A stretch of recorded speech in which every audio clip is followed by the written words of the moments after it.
All right, friends, the time has finally come. Today, we are talking Guestbooks. And do not change that channel. I know what you're thinking. You probably think Guestbooks are old-fashioned, outdated, fairly useless, and I can't blame you because for the longest time, I did as well. And that is until I heard of the method used by a superstar chef. Then I started using it myself for Guestbooks that are actually really impressive, completely catered to you, totally memorable, and you'll actually want to look at them again. Hello, wine lovers. I'm Erin, the founder and chief sommelier at the Wine Sisters, and welcome to our YouTube channel. This is the place where every week we show you how to eat, drink, and entertain like a pro. And today we are talking about that entertaining. There's been a lot of you who've written in, and thank you for all of your comments. I know that you're in the midst of planning your weddings and your showers and your garden parties and your graduations and all of the things that are going to be coming up for the busy spring and summer entertaining season. And so I wanted to talk about Guestbooks because they do have a bit of a dusty reputation. And that is until I heard what superstar French chef Jacques Pepin did for his. And he has this great story because he's also quite a visual artist. He makes beautiful drawings and paintings.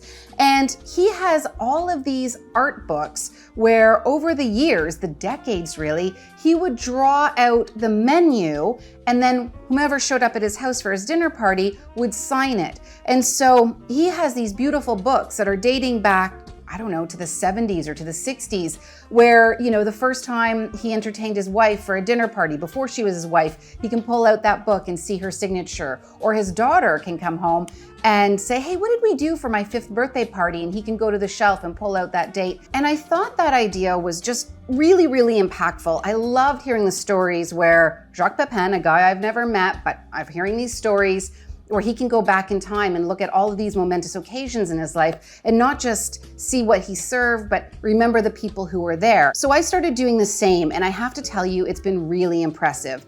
I draw a little bit, maybe not the best drawer in the world, but they still makes the memories really special to me. And my friends come over and they're like, oh, you drew that, and they're excited to sign this, and they really love putting their names down and being part of that kind of history. So now I have this beautiful keepsake of not only the menu that I served, but the people who were there, which will allow me to look back forever and just have these great memories. And I think you can really incorporate this into your own soirees, your own cocktail hours, your own, you know, momentous occasions. Think about if you're not somebody who has the inclination to draw, maybe what you do is you write out the menu and you take a photo of that group. And even though it's getting a little bit more challenging to print out photos these days, you find a place to print it out and you put it into the booklet and you have something there so that you remember everybody who came along. If you're having a larger gathering, let's say you're doing something like a wedding and you've got many tables in one room, maybe you put a smaller book on each table, and then you can amalgamate them into one. And so everybody has this really personalized experience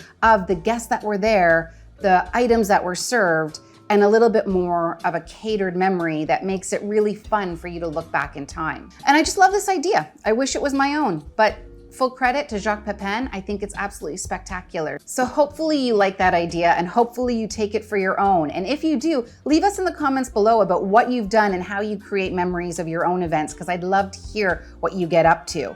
Now, if you liked this video, you may want to consider giving us a like. Also hitting that subscribe button, because that's when you're going to get alerted to when we drop a new video every single week. And hey, if you have a friend that has a big event coming up, why not send this video to them as well? Because the more, the merrier around here, right? Anyway, friends, I hope I see you here next week. And until then, stay well, drink better.